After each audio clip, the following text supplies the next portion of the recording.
Commémoration du 65e anniversaire de la Déclaration universelle des droits de l'homme. Pourquoi sommes-nous là aujourd'hui? Profitant du 65e anniversaire de la proclamation de la Déclaration universelle des droits de l'homme, selon le rendez-vous fixé ce mardi 10 décembre 2013, nous sommes dans les parages du ministère de la Justice et de la Sécurité publique pour alerter l'opinion publique nationale et internationale sur la situation haïtienne en ce qui concerne les droits humains. Déjà 65 ans,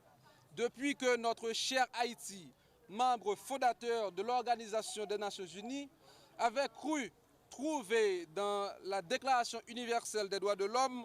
proclamée par celle-ci une voie conventionnelle, un instrument juridique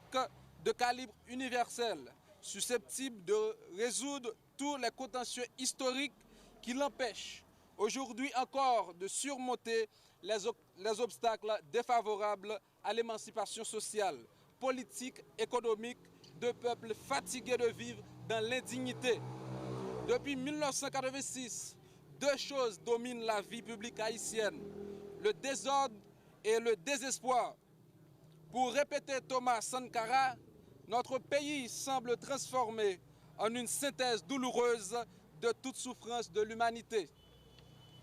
La souffrance des millions d'Haïtiens dépourvus d'actes d'état civil,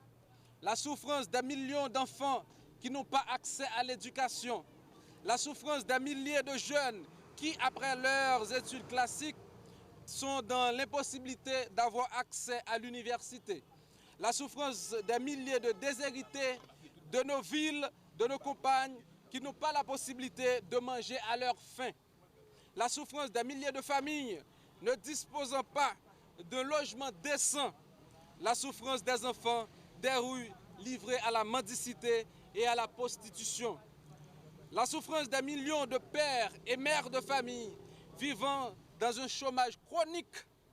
et la souffrance des Haïtiens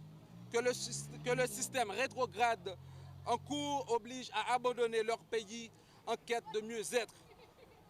Tous les concepts liés à la vie publique sont galvaudés dans l'intérêt du système rétrograde en cours,